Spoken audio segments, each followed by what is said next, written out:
जी class. तो today जो हमारा टॉपिक ऑफ डिबेट है वो ये है कि how to memorise the world map. ठीक है, वर्ल्ड मैप को किस तरह मेमोराइज करना है और वर्ल्ड मैप हमारे करंट अफेयर्स के लिए, हमारे पाकिस्तान अफेयर्स के लिए कितना इम्पोर्टेंट है। तो जब हम कोई भी कंटेम्प्रेरी इशू पढ़ते हैं, what ever the topic of debate is, like हम फ़लस्तीन का पढ़ रहे हैं या हम जो है, जब तक हमें पता नहीं होगा वेस्ट बैंक कहाँ है, गज़ा कहाँ है, इसराइल कहाँ पे है, उनके पास कितना पोर्शन है कितना नहीं है।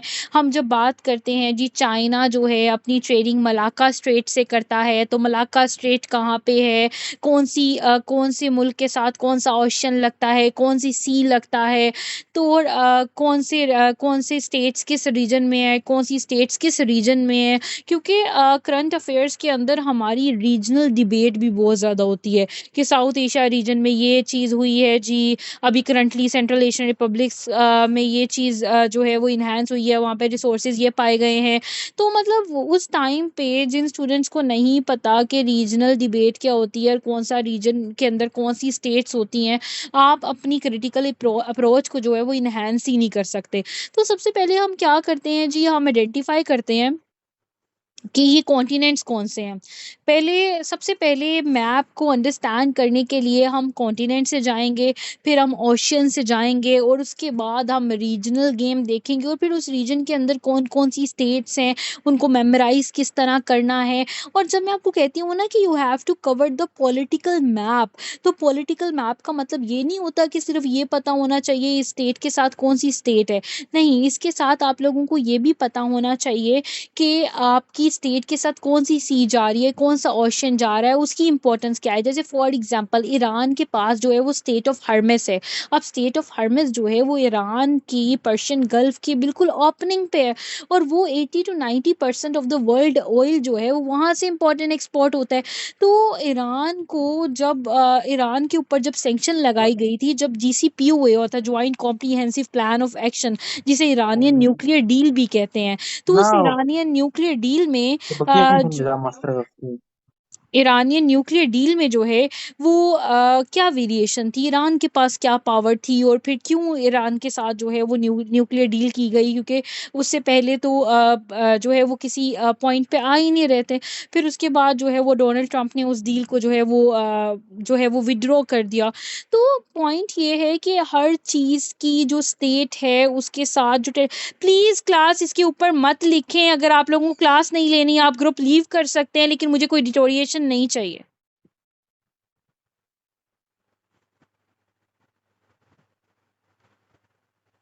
इसलिए आप लोगों के लिए बहुत इम्पोर्टेंट है कि जब भी आप वर्ल्ड मैप करो तो आप पॉलिटिकल मैप करो। ठीक है, आपको पता होना चाहिए कौन सी स्टेट कहाँ पे अलाइंड है, कौन सी स्टेट के साथ उसकी इम्पोर्टेंस क्या है। अगर पाकिस्तान यहाँ खड़ा है, अगर पाकिस्तान जो है वो साउथ एशिया के रीजन के अंदर है, तो हम क्यों कहते हैं जी पाकिस्तान जो है वो सेंट्रल एशियन रिपब्लिक्स के लिए एक ओपनिंग है। अब सेंट्रल एशियन रिपब्लिक से बस वो कौन सी ऐसी चीज़ नहीं है जो पाकिस्तान उन्हें प्रोवाइड कर रहा है। पाकिस्तान जो है वो जो है वो मिडल ईस्ट के माउथ पे बैठा हुआ है। तो ये सारी चीज़ें आपको तब अंडरस्टैंड होती हैं जब आप वर्ल्ड मैप को अच्छे तरीके से कवर कर लो। अच्छा, एक और पॉइंट है जो मैंने आप लोगों के साथ शेयर करना है। जब आप करंट अफेयर्स की प्रिपरेशन करते हो ना, स्पेशली करंट अफेयर्स की प्रिपरेशन करते हो या आप अपने जीके को लेके चल रहे होते हो, तो you have to follow the timeline. अब टाइमलाइन क्या है? वर्ल्ड वॉर वन से पहले यूरोपियन हिस्ट्री थी, लेकिन यूएस हिस्ट्री और वर्ल्ड पॉलिटिकल हिस्ट्री और पॉलिटिकल डिबेट या ग्लोबलाइजेशन हमें इतनी देखने को नहीं मिलती, क्योंकि उससे वर्ल्ड वॉर्स की वजह से ही रीजनलिज्म आया और उसी वजह से जो है वो स्टेट एक दूसरे के साथ अलाइंड हुई। उससे पहले ये डिबेट हमें नज़र नहीं आती। तो जब भी हमने अपने लिए जीके कवर करना हो या करंट अफेयर्स एक अलाइंड तरीके से कवर करना हो, तो हम वर्ल्ड वॉर से स्टार्ट हो जाते हैं। We have to cover the world war 1, then world war 2, then फिर वर्ल्ड कौन से इरा में आ जाता है, यूएस सुपरमेसी आ जाती है, on the other hand UN United nation बन जाती है। जब यूनाइटेड नेशन बन जाती है तो दूसरी रीजनल ऑर्गेनाइजेशंस भी बनना शुरू हो जाती हैं और वर्ल्ड कोल्ड वॉर इरा में आ जाता है। कोल्ड वॉर इरा में फिर क्या क्या होता है, तो you have to keep that in mind कि अगर चीज़ों को आप टाइमलाइन मेकिंग के थ्रू करोगे और हर स्टेट को इस तरह अंडरस्टैंड करोगे कि उसकी इंपॉर्टेंस क्या है, उसके आसपास से जो बेस हैं, जो गल्फ्स हैं, जो स्टेट है, वो क्यों इंपॉर्टेंट है, ठीक है। तो तभी आपको करंट अफेयर्स के अंदर जो आप एक बात करते हो ना कि हमें कोई टॉपिक पे डिबेट करना क्यों नहीं आता, हमें अपना परसेप्शन, अपनी पर्सपेक्टिव देना क्यों नहीं आता, वो इस वजह से आता नहीं आता क्योंकि आपको बेसिक चीज़ों का आइडिया नहीं होता। जब आप इन चीज़ों को जो है वो ग्रैब कर लोगे तो आपके लिए क्रिटिकल अप्रोच देना भी आसान हो जाएगा। अच्छा जी, फर्स्टली हम जो है वर्ल्ड मैप देखेंगे और साथ में हम थोड़ा आइडिया लगाएंगे कि हमें किस तरह पढ़ना है, रीजनल अगर अदारे हैं तो उसके अंदर कौन कौन सी स्टेट आती है, और one on the other thing जो बहुत ज़्यादा इंपॉर्टेंट है। जब भी मैं आपको कोई भी कॉन्टेम्प्रेरी इशू पढ़ाऊँ, लाइक मैं आपको इकोनॉमी पढ़ा रही हूँ, लाइक मैं आपको किसी दो स्टेट्स के रिलेशन की बात कर रही हूँ, तो प्लीज़ मेक श्योर कि आप विजुलाइज करो खुद को वर्ल्ड मैप के साथ। अब आप लोग अपने रूम में या तो लगा लो, ठीक है, पॉलिटिकल वर्ल्ड मैप खरीद लो, उसको अपने किसी भी वॉल पे चिपका लो, ठीक है, या तो आप ऑन द अदर हैंड उसको अपने सामने रख लो, किसी रजिस्टर के ऊपर जो है उसको पेस्ट कर लो। तो आप रोज़ाना की बेसिस पे कोई भी टॉपिक ऑफ डिबेट पढ़ते हो, कोई भी रिलेशन ऑफ स्टेट पढ़ते हो, कोई भी कंटेम्प्रेरी डिबेट पढ़ते हो, अगर आप लोग ये चीज़ कर लेते हो तो ये अच्छा इम्पैक्ट जो है वो आप लोगों को देगा, ठीक है। तो kindly keep that things in your mind, ठीक है। अच्छा जी, अब सबसे पहले तो हमें वर्ल्ड मैप बनाना आना चाहिए। वर्ल्ड मैप किस तरह ईज़ी है, बहुत ईज़ी है। ये हमारा अमेरिकन कॉन्टिनेंट हो गया, ठीक है, जिसमें ये हमारा नॉर्थ हो गया, ये हमारा साउथ हो गया। अब नेटो क्या है? नेटो एक अदारा है। कौन-सा अदारा है? नॉर्दर्न चलो ये मैं बाद में बताऊँगी जब ओशियंस करूँगी, अभी इसका रोल नहीं है वरना कन्फ्यूज़ हो जाओगे। अभी सिर्फ़ कॉन्टिनेंट्स को देखो। ये हमारा अमेरिकन कॉन्टिनेंट हो गया, ठीक है? जिसमें नॉर्थ अमेरिका, साउथ अमेरिका आ गया, ठीक है। ये हमारा जी यहाँ पे सबसे पहले ये हमारा एशिया, ये हमारा यूरोप, और यूरोप से नीचे जो है ये हमारा अफ्रीका का कॉन्टिनेंट, ठीक है। ये हमारा ऑस्ट्रेलिया हो गया, ठीक है, और ये हमारा अंटार्कटिक रीजन हो गया। इतनी सिंपल सी बात है। सबसे पहले क्या करना है, सबसे पहले हमने कॉन्टिनेंट्स को समझना है, ठीक है, कि कॉन्टिनेंट्स की जो है वो डिमांड क्या है। ये देखो, ये जो हमारे पास है, 1 मिनट मुझे लेट मी टेक, ये जो हमारे पास ज़ोन है ना, ये ज़ोन, ठीक है, ये जो ज़ोन है हमारे पास, ये हमारा नॉर्थ अमेरिका का है। ये जो ज़ोन है हमारे पास, ये हमारा साउथ अमेरिका का है, ठीक है, इसमें ये पार्ट नहीं है, ठीक है। फिर उसके बाद ये जो ज़ोन है हमारा, ये ज़ोन हमारा अफ्रीका का है, ये हमारा इसके ऊपर यूरोप आ गया, ठीक है, ये हमारा एशिया आ गया, ठीक है, ये हमारा ऑस्ट्रेलिया आ गया, तो ये हमारा अंटार्कटिक आ गया। तो सबसे पहले हमें समझना चाहिए कि हमारे कॉन्टिनेंट जो हैं वो कहाँ-कहाँ हैं। अब ईज़िली आप मैप बना सकते हो, कोई मसला नहीं है। आपको बस कॉन्टिनेंट्स को अलाइन्ड करना है और कोई इश्यू नहीं है, ठीक है? अच्छा जी, आगे अगर आगे की बात अगर हम देखें तो क्लास आप लोगों को स्लाइड शेयर हो रही है? अच्छा जी। अब दूसरी बात ये हमें पता होना चाहिए कौन-सा ओशियन कहाँ लगता है। अब जब मैंने कहा जी ये हमारा नॉर्थ अमेरिका आ गया, ठीक है, नॉर्थ अमेरिका के बाद जी ये हमारा नॉर्थ अमेरिका आ गया, ये हमारा साउथ अमेरिका है। नॉर्थ अमेरिका और साउथ अमेरिका और यूरोप के दरमियान में जो ओशियन है ना, वो अटलांटिक ओशियन है, ठीक है। नॉर्थ की अटलांटिक ओशियन भी फिर 2 फ़ेजेज़ में है। ऊपर की तरफ नॉर्थ और नीचे की तरफ साउथ अटलांटिक, ठीक है। यूरोप और अमेरिका के दरमियान में जो ओशियन है वो कौन-सा ओशियन है? अटलांटिक। आपका एशिया और अमेरिका के दरमियान में जो ओशियन है, एशिया, और अमेरिका के दरमियान में जो ओशियन है वो पैसिफिक है, ठीक है। इसी तरह ऊपर थोड़ा नॉर्थ पैसिफिक, नीचे की तरफ साउथ पैसिफिक, ठीक है। फिर बात करते हैं जी बिल्कुल टॉप पे, बिल्कुल टॉप पे आपका आर्कटिक ओशियन है, आर्कटिक ओशियन है, ठीक है। और जब हम बात करते हैं जी आपकी इंडिया के पास, ठीक है, आपके साउथ एशिया के पास, तो बिल्कुल इंडिया की नोज़ पे जो है और साउथ एशिया के करीब जो है वो आपका इंडियन ओशियन है, ठीक है। ठीक हो गया क्लास? और ये हमारा पैसिफिक ओशन हो गया, हमारा अटलांटिक ओशन हो गया, हमारा जो है वो आर्टिक ओशन हो गया, ठीक है, और इसके साथ ही साथ हमारा जो है वो फिर पैसिफिक ओशन हो गया, ठीक है। अच्छा, अब आप लोगों ने अपने माइंड में याद रखनी है एक चीज, इंडियन ओशन, ठीक है। अब हमारे पास दो ऐसे ओशन है। क्लास, आपको मेरी मार्किंग नजर नहीं आ रही है? मैं जो मार्क कर रही हूँ आप लोगों को नजर नहीं आ रहा है? मुझे काइंडली बताइएगा जरा।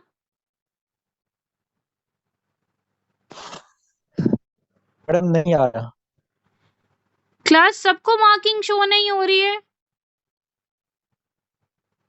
मैम आपकी मार्किंग शो नहीं हो रही। नहीं हो रही शो? चलें कंटेंट ठीक है, लेट मी चेक, मैम मैं देखती हूँ, ठीक है। मैं let me check, sorry, let me check. अच्छा जी, अब मुझे बताइएगा अगर मैं अब शो हो रही है तो फिर मुझे प्लीज मुझे बताइएगा, ठीक है। अच्छा जी, मैं आपको कह रही हूँ कि जो आपका अमेरिका है और आपका यूरोप है, उसके दरमियान में जो कॉन्टिनेंट है ना वो अटलांटिक है, ठीक है। कौन सा ओशन है? अटलांटिक है। जो आपका एशिया और अमेरिका है उसके दरमियान में पैसिफिक है। साउथ एशिया, इंडिया की नोज पे आपका इंडियन ओशियन है, ठीक है। और ऊपर आपका आर्टिक ओशियन है। अटलांटिक को दो हिस्सों में डिवाइड किया हुआ है, नॉर्थ अटलांटिक और साउथ अटलांटिक, ठीक है। तो अब आप लोगों ने अपने माइंड में रखना है कि जो ओशियंस हैं वो कहाँ कहाँ पे वाक़या हैं, कौन कौन से हैं और रीजन कौन कौन से हैं। अब शेयर हो रहा है, अब मेरा शो हो रहा है, मुझे बताइएगा क्लास प्लीज। शो हो रहा है आप लोगों को? Yes ma'am, yes yes ma'am, अब हो रही है। ठीक है, ओके ओके ओके। अच्छा, अब kindly keep that thing in your mind कि अब हम चलने लगे हैं रीजनल डिबेट पे, ठीक है। कि अब कॉन्टिनेंट्स के अंदर जो रीजन्स हैं वो रीजन कौन कौन से हैं। और एक और बात याद, हमने अमेरिका और चाइना की cold war, new cold war जिसे हम कहते हैं, या चाइना अमेरिकन ट्रेड वॉर, हमने इसको देखा। अब ये सारी गेम जो है ना वो इंडियन ओशियन की है, ठीक है। ये सारी गेम जो है ये इंडियन ओशियन की है और आपके पैसिफिक ओशियन की है। अब जितनी स्टेट्स आपके इंडियन ओशियन के पास हैं, जितनी स्टेट्स आपके पैसिफिक ओशियन के पास हैं, ये सारी इस जो ट्रेड वॉर है इसका हिस्सा है, ठीक है। वो आप लोगों को ग्रुप में मिल जाएंगे, ये सारे मैप जो है मैंने पीडीएफ बनाया हुआ, आई will share these things in your register group, ठीक है। तो आप लोगों ने अंडरस्टैंड करना है। और ये दोनों जो ओशियंस है ना इनकी इम्पोर्टेंट इसलिए भी है क्योंकि ये दोनों जो हैं ये वार्म वाटर है, ये सारा साल जमते नहीं है, ये फ्रीज नहीं होते हैं, तो इसमें सारा साल ट्रेडिंग होती रहती है, ठीक है। तो ऐसी कंट्रीज जो लैंडलॉक हैं, जिनके पास कोई एक्सेस नहीं है, उनके लिए वो स्टेट्स बहुत इंपॉर्टेंट हैं जो कि कनेक्ट करती हैं इन ओशियंस के साथ, ठीक है।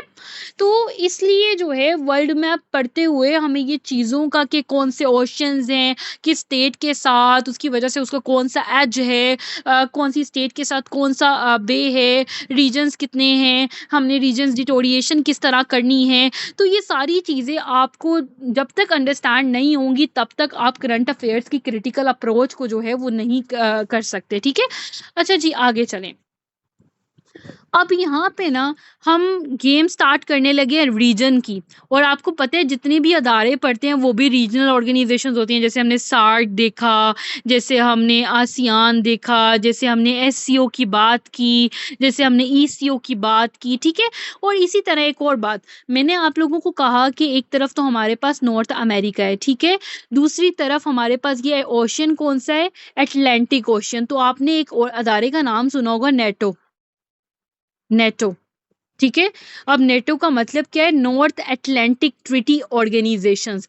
तो इसमें वो सारी स्टेट्स हैं जो कि यूरोप और अमेरिका की हैं, नॉर्थ साइड पे जो अटलांटिक ओशन के साथ लगती हैं, ठीक है।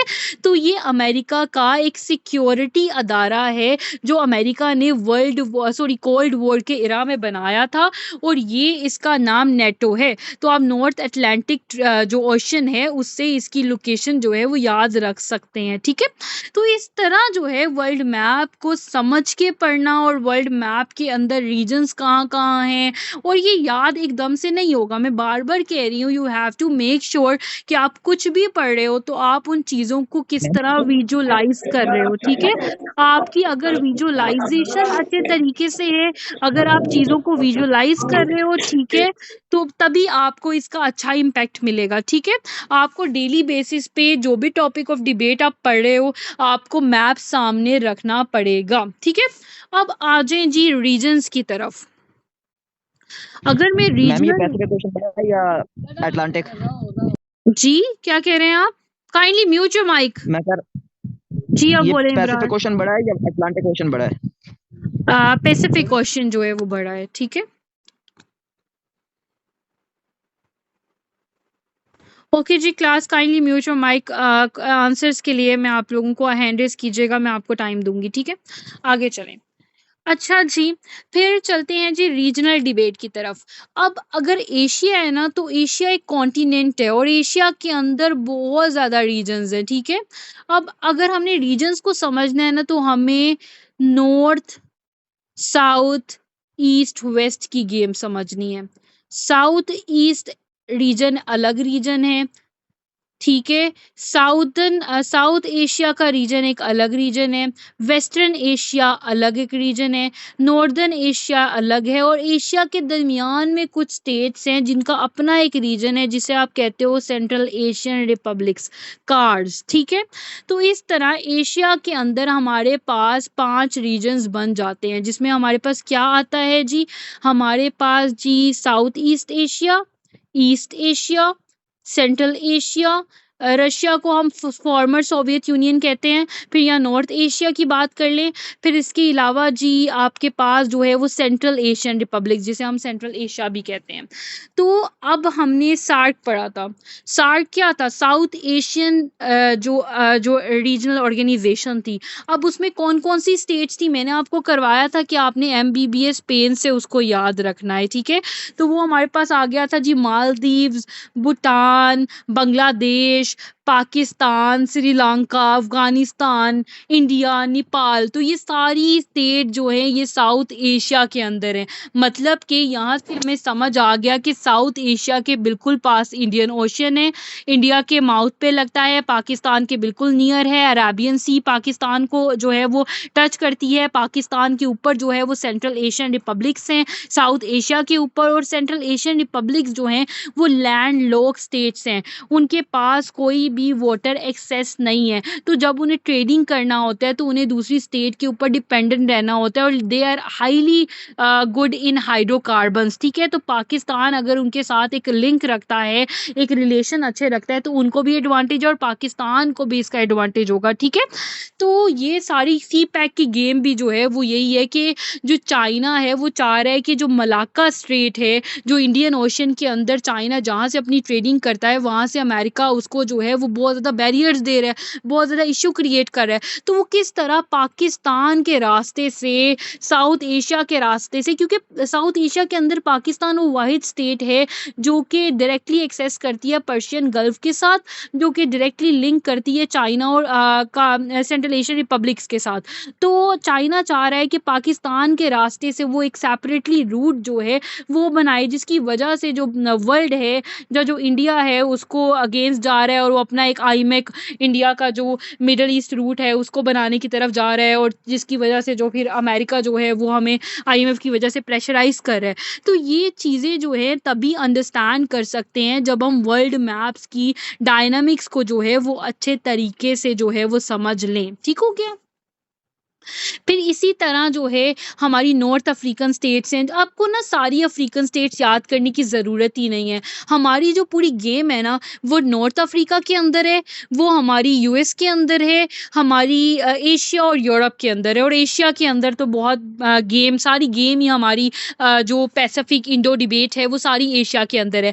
तो अगर हमें ये रीजन्स आ गए ना, लाइक हमने जितनी भी ऑर्गेनाइजेशन है, सार्क, आसियान, फिर इसके अलावा साउथ ईस्ट एशिया है। अब जैसे कि आप लोगों ने सुना होगा ऑकस, ऑकस एक पैक्ट था जो कि अमेरिका ने ऑस्ट्रेलिया के साथ किया, जिसमें ऑस्ट्रेलिया को अमेरिका जो है वो एक सबमरीन प्रोवाइड कर रहा है, nuclear submarine, with the help of UK. वो यूके के पहले उसने 51 ईयर्स प्रियर उसने ये टेक्नोलॉजी जो है वो यूके को दी थी, एंड आफ्टर डेट अब वो ये टेक्नोलॉजी जो है वो ऑस्ट्रेलिया को दे चुका है। तो इसकी वजह से जो साउथ ईस्ट एशियन स्टेट्स हैं, क्योंकि हमने जब आसियान पढ़ा था तो आपको शायद याद हो, हमने ये देखा था कि वो कहती हैं कि हमने अपने रीजन को न्यूक्लियर फ्री बनाना है। तो उस स्टेट की, क्योंकि ऑस्ट्रेलिया जो है is a part of that region, तो उस वजह से उस रीजन में बहुत डिबेट आ रही है। तो करंटली ये रीजन भी हमारे लिए जो है वो बहुत ज़्यादा इंपॉर्टेंट है। तो जिसमें लाओस आता है, वियतनाम आता है, थाईलैंड है, आपका बर्मा है, म्यांमार है, ठीक है।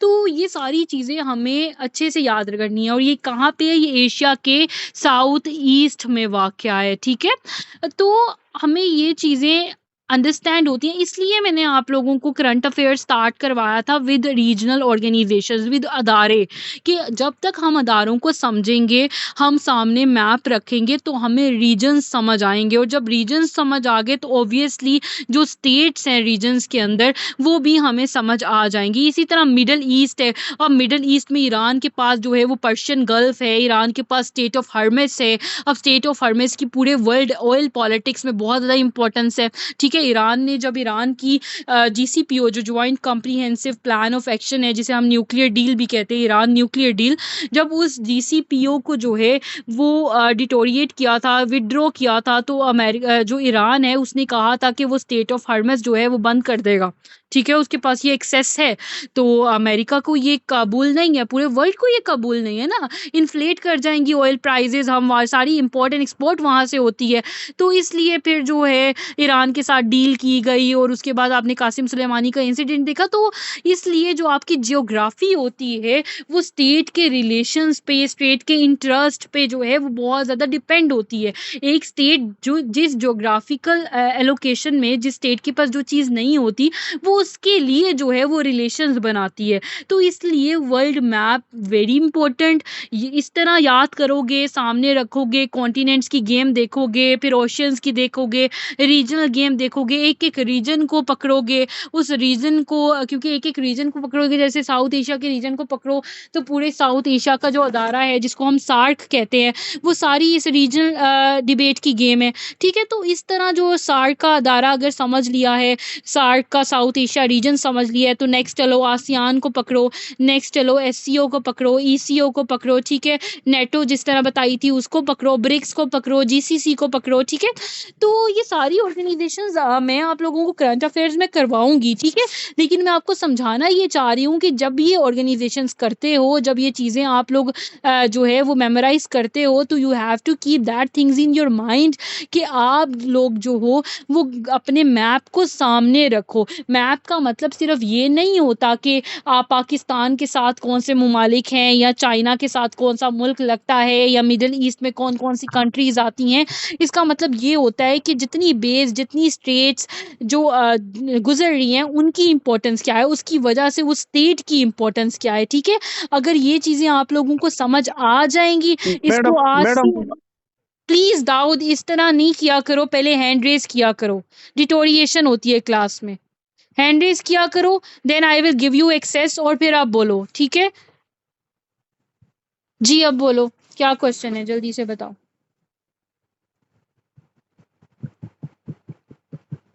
Hurry up. क्वेश्चन तो नहीं होते इनके, ये बस वैसे ही काम करते रहते हैं। जी दाऊद पूछो, क्या पूछना है आपने। उसने ओके कर दिया मैम।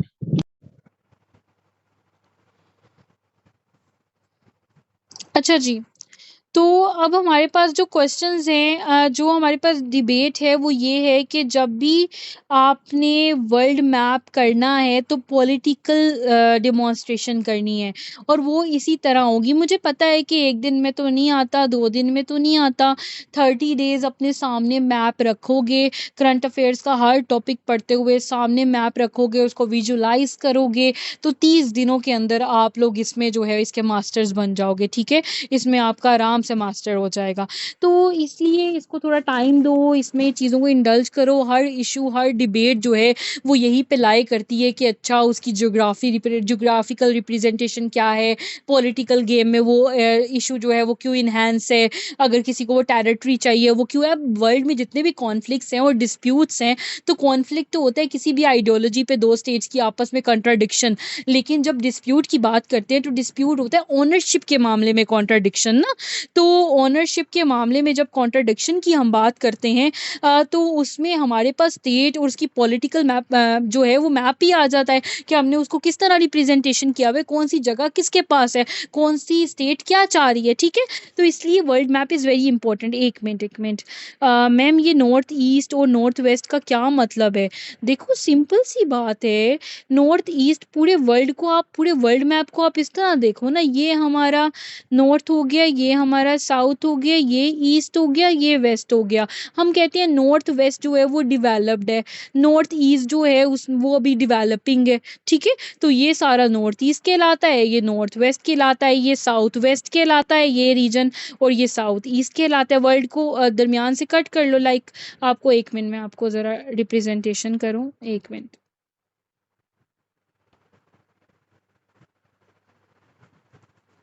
ये देखें वर्ल्ड मैप को, 1 minute Abrar, 1 minute, just wait a while. देखें मैंने वर्ल्ड को दरमियान से लाइन लगाई, ये लें, ये हमारा नॉर्थ है, ये हमारा साउथ है, ये हमारा ईस्ट है, ये हमारा वेस्ट है। ये रीजन हमारा नॉर्थ वेस्ट हो गया, ये रीजन हमारा नॉर्थ ईस्ट हो गया, ये रीजन हमारा साउथ ईस्ट हो गया, ये रीजन हमारा साउथ वेस्ट हो गया। अब वर्ल्ड में जो गेम चल रही है ना इस टाइम, वो नॉर्दर्न स्टेट्स की चल रही है, नॉर्थ वेस्ट और नॉर्थ ईस्ट की चल रही है, ठीक है। तो हम कहते हैं जी नॉर्थ वेस्ट थोड़ा डेवलप है, फिर आपका जो है नॉर्थ ईस्ट है वो थोड़ा अंडर डेवलप है, कुछ डेवलप स्टेट्स हैं, कुछ डेवलपिंग हैं, लेकिन they are highly good in जो है रिसोर्सेज, ठीक है। और नॉर्थ वेस्ट जो है वो उन रिसोर्सेज को, और पूरा वेस्ट जो है वो उन रिसोर्सेज को अटेन करना चाहता है। तो वो we will discuss each and everything, हम स्पेसिफिकली जो जो टॉपिक करेंगे उसको उस तरह जो है वो कवर करेंगे। जी अब्रार पूछे क्या क्वेश्चन है?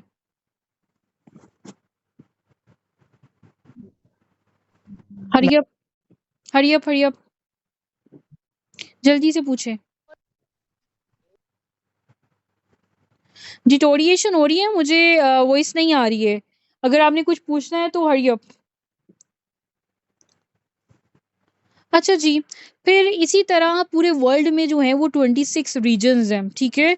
ये रीजन्स सारे मेमोराइज करने की ज़रूरत नहीं है। एशिया के अंदर south Asia, south east Asia, central Asia, फिर मिडल ईस्ट का रीजन, इंडोनेशियन रीजन आपको पता होना चाहिए, फिर साउथ ईस्ट एशिया का रीजन बिल्कुल अच्छे से पता होना चाहिए। चाइना रीजन, चाइना के पास साउथ चाइना सी कहाँ पे है, मलाका स्ट्रेट कहाँ पे है, इंडियन ओशन का क्या काम है, जो पैसिफिक ओशन है उसके अंदर कौन कौन सी स्टेट्स हैं वो आती हैं, ठीक है। और साथ में फिर कनाडा, मेक्सिको, यूएस कहाँ पे है, यूरोप के अंदर जो है वेस्टर्न यूरोप, सेंट्रल यूरोप जो है, यूक्रेनियन रीजन हमें पता होना चाहिए, ठीक है। तो अफ्रीका में आपको बस, अगर आप ऊपर मतलब नॉर्थर्न और सेंट्रल अफ्रीका ही कर लेते हो ना तो बस इनफ है। बाकी एशिया काफ़ी हद तक पता होना चाहिए, यूरोप को आना चाहिए आप लोगों को, मिडल ईस्ट का रीजन बहुत अच्छे से आना चाहिए। तो जब हम टॉपिक पढ़ेंगे ना तो I will definitely demonstrate map as well, क्योंकि जो भी इशू है, जो भी डिबेट है उसमें मैप तो आता है, ठीक है ना। तो ये चीज़ें या we will definitely study each region separately. मैं हर रीजन सेपरेटली पढ़ाऊंगी ना। और जब हम रीजन की बात करते हैं तो हर रीजन ने एक अदारा बनाया हुआ है। साउथ एशिया का अलग अदारा है, साउथ ईस्ट एशिया का अलग अदारा है। तो वो सारे जब अदारे पढ़ेंगे तो ऑब्वियसली हम हर रीजन को सेपरेटली पढ़ेंगे, like we did in SAARC and ASEAN ना, ठीक है। और जो तो रजिस्टर्ड स्टूडेंट्स हैं उनको I will share this PDF file, and those who want to join this session of current affairs and GK वो मुझे डीएम कर सकते हैं। So I will definitely let them know ना। तो अच्छा जी, आगे चले। फिर इसी तरह अब ये पूरा मैप आ गया है, ठीक है। अब यहाँ पे ज़रा देखें, मुझे पेन पकड़ने दे ज़रा। अब यहाँ पे देखिए ये चाइना है, ये नॉर्थ एशिया में आता है। चाइना के नीचे जो है हमें नज़र आ रहा है जी ईस्ट चाइना सी, फिर चाइना के नीचे जो है वो साउथ चाइना सी है, ठीक है। इसी तरह इंडोनेशिया है, फिर इसके अलावा बिल्कुल चाइना के नीचे बांग्लादेश, इंडिया, पाकिस्तान, अफगानिस्तान। तो ये जो रीजन है ये साउथ एशिया का रीजन है। फिर इसके साथ ये म्यांमार, थाईलैंड, वियतनाम, ये साउथ ईस्ट एशिया का रीजन है। जहाँ पे फिर ये नॉर्थ आ जाता है, जहाँ पे नॉर्थ कोरिया, साउथ कोरिया आता है, जापान आता है, आपका रशिया आता है। तो इस तरह it will take time definitely, लेकिन चीज़ें आसान हो जाएंगी, ठीक है। इसी तरह जो है मलाक्का स्ट्रेट जो है वो इंडियन ओशन के पास से गुजरती है। बे ऑफ बंगाल इंपॉर्टेंट है। फिर ईरान के पास जो है रेड सी की क्या इंपॉर्टेंट है, टर्की के पास ये ब्लैक सी की क्या इंपॉर्टेंट है। फिर इसके अलावा जी आपका जो डिजिबोटी है उसकी क्या इंपॉर्टेंट है, वहाँ पे भी एक स्ट्रेट है, उस स्ट्रेट की क्या इंपॉर्टेंस है, मेडिटेरियन सी की क्या इंपॉर्टेंस है। तो ये सारी चीज़ें आपके करंट अफेयर्स का हिस्सा है। तो मैप को समझना, मैप को पढ़ना, अगर आप इन वेज को जो मैंने आपको तरीके बताए हैं कि first you have to cover the continents, then ocean, फिर माइंड में रखो कि we also have to cover the important bays, we also have to cover the important straits, we also have to cover the जितने भी आपके seize हैं, फिर उसके अलावा जितने भी आपके आसपास स्ट्रेट्स हैं, आपके जितने भी रीजन्स हैं, अगर हम इनको कवर कर लेंगे तो हम इजीली जो है वो गेम अपनी स्ट्रॉन्ग कर सकते हैं। अब ये जितने भी हैं ना, ये सारे अदारे हैं। अब देखिए पूरे वर्ल्ड में कितने अदारे हैं, नेफ्टा है, फिर नेटो है, सेंट्रल अमेरिकन पार्लियामेंट है, ये इतना इंपॉर्टेंट नहीं है। आप आओ यूरोपियन यूनियन पे, फिर आपका जो है जीसीसी, आपका SAARC, Commonwealth of Independent Nations, आपका आसियान, आपका पैसिफिक आइलैंड फोरम, आपका फिर इसके अलावा जो है वो आपका ब्रिक्स आ जाता है, फिर जीसीसी आ जाता है, G8 आ जाता है, ठीक है। तो ये सारे इदारे जो है इनकी ये कहाँ कहाँ है, अगर हम अदारे पढ़ते हुए वर्ल्ड मैप को अच्छे से देख लें, हम इनको यूटिलाइज कर लें तो ईजी हो जाएगा। जैसे शंघाई कॉपरेशन है, SCO है, अब इसमें सेंट्रल एशियन रिपब्लिक्स हैं, मैंने आपको बताया। अच्छा याद रखिएगा, वो तमाम स्टेट्स जो एशिया के सेंटर में है वो लैंडलॉक है, उनके पास कोई वाटर एक्सेस नहीं है, जिसमें जिनके एंड पे तान और जान आता है, अजरबैजान, उज्बेकिस्तान, किर्गिस्तान, ताजिकिस्तान, ठीक है, किर्गिस्तान, ये सारी स्टेट जो है ये जो है वो SCO का हिस्सा है बाकायदा। और चाइना का इनिशिएटिव है, चाइना इनको भी CPEC के अंदर जो है और BRI के अंदर जो है वो इंडल्ज कर रहा है, और पाकिस्तान के साथ अगर रिलेशन बनाते हैं तो वो भी अच्छा इम्पैक्ट पड़ेगा। और ऑल्दो जो है ये SCO का हिस्सा है, इस तरह चाइना, इंडिया, पाकिस्तान, रशिया, ठीक है। तो इसी तरह फिर सार्क आ जाता है, already told you, south Asia, जिसमें पाकिस्तान है, इंडिया है, बांग्लादेश है, श्रीलंका है, यहाँ पे हमारे पास अरेबियन सी आ जाता है, फिर हम लोग जो है वो इंडियन ओशन के पास जो है वो बैठे हुए हैं। तो ये सारी चीज़ें हमने कवर करनी है। तो अभी हमारे पूरे लेक्चर का इनिशिएटिव यही है कि एक तो हमने अपना करंट अफेयर्स टाइमलाइन के कंटेक्स्ट में पढ़ना है, हमें पता होना चाहिए जो भी डिबेट हो रही है, वर्ल्ड वॉर से पहले क्या था, वर्ल्ड वॉर के बाद जो स्टेट्स हैं वो रीजनलाइज हुई, जब रीजनलाइज हुई तो अदारे बने, फिर कोल्ड वॉर आ गई, कोल्ड वॉर में 2 स्टेट्स थी, बायोपोलर वर्ल्ड था, कोल्ड वॉर के बाद फिर यूनिपोलर हो गया, अमेरिका जो है as a sole power enjoy करने लग गई, फिर उसके बाद जो है वो वर्ल्ड जो है वो टेररिस्ट स्टेट्स में आ गया, और फिर जो है अब करंटली जो है वो वर्ल्ड मल्टीपोलर बन चुका है, बहुत सी स्टेट जो है वो मतलब वर्ल्ड जियोपॉलिटिक्स में जो है वो हिस्सा ले रही हैं, ठीक है।